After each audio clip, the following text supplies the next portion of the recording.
Assalamualaikum warahmatullahi wabarakatuh. Perkenalkan, nama saya Rika Ramayani, NIM 2018-20769. Di sini saya akan mereview film yang berjudul Margin Call 2011.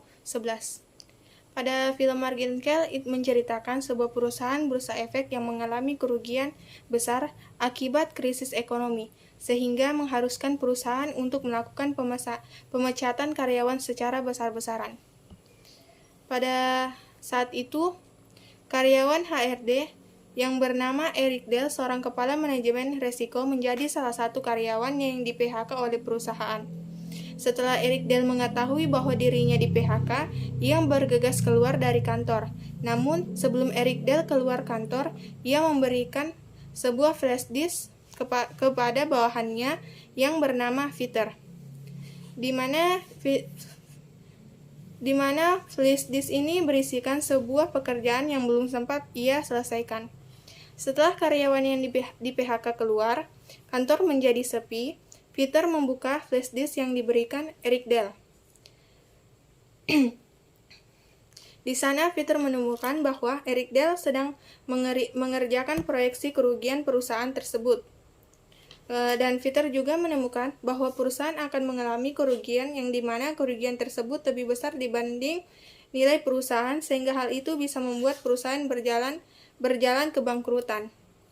Setelah mengetahui hal tersebut, tak menunggu lama, Peter menghubungi Sam yang merupakan rekan kerjanya, memintanya kembali ke kantor bersama atasannya yang bernama Will.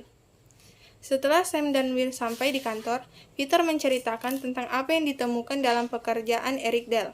Setelah mengetahuinya, Will bertanya kepada Peter tentang keberadaan Eric Dell. Namun, Peter mengatakan bahwa ponsel Eric dan karyawan yang di PHK dimatikan oleh pihak perusahaan. Will kemudian menghubungi ponsel rumah Eric Dell, namun istrinya mengatakan bahwa Eric Dell tidak berada di rumah. Karena merasa Eric Dell menghilang, Peter, Sam, dan Will menemui kedua bosnya dan menceritakan apa yang terjadi. Namun bukannya memberi solusi yang terjadi, namun bukannya memberi solusi, kedua bos malah sibuk menyalahkan satu sama lain. Setelah kedua bos berdebat, mereka memutuskan untuk menemukan CEO perusahaan. Namun, sebelum memasuki ruangan CEO, salah satu bos mengatakan bahwa di saat menceritakan masalah perusahaan yang sebenarnya, katakan yang sebenarnya tanpa menambahkan kata-kata atau melebihkan kata-kata.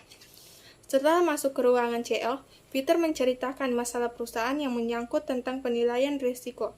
Setelah menceritakan semuanya, Peter juga menambahkan, di mana jika aset perusahaan turun hanya dengan 25% saja, maka kerugian yang dialami perusahaan akan lebih besar dari kapasitas pasar.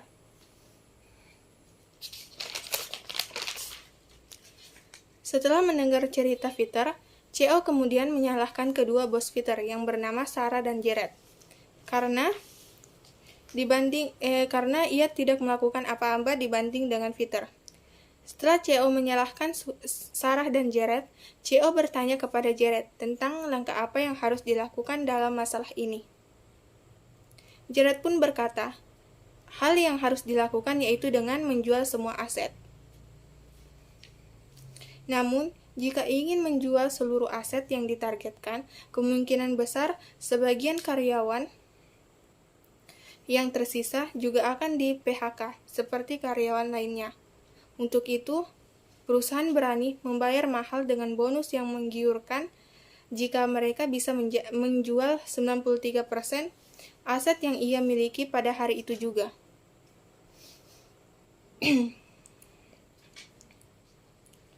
Sehingga karyawan bergegas menjual aset tersebut dengan melakukan diskon besar-besaran untuk menarik pembeli aset saham mereka.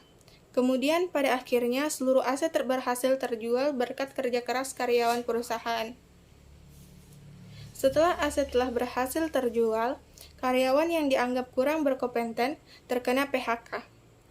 Peter dan Sam tidak tergolong karyawan yang di PHK dikarenakan mereka sangat berjasa dalam masalah perusahaan. Namun, Will ikut di PHK dengan karyawan lain. Lalu Eric Eric Dill diminta bekerja kembali di perusahaan tersebut dengan menggantikan Sarah, orang yang telah memecatnya. Itulah akhir cerita tersebut yang bertahan dari kebangkrutan. Hal yang menarik dalam film ini, kita bisa mengetahui gambaran tentang masalah yang muncul dalam perusahaan dan langkah apa yang diambil dalam menyelamatkan perusahaan dalam menghadapi kondisi menjelang masa krisis-krisis keuangan.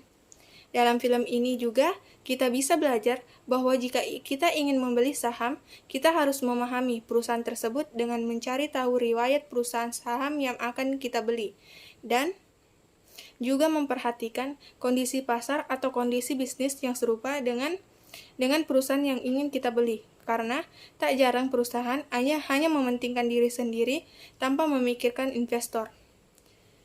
Keterkaitan film ini dengan mata pelajaran investasi, yaitu di sini perusahaan ini membahas tentang pasar modal di bursa efek. Selain itu, di pelajaran manajemen investasi, kita juga diajarkan bahwa kita juga diajarkan bagaimana menjadi investor yang baik dan yang benar, sehingga kita tidak mengalami kerugian selama melakukan investasi kepada perusahaan tersebut. Mungkin itu saja review film Margin Call 2011. Wassalamualaikum warahmatullahi wabarakatuh. Terima kasih.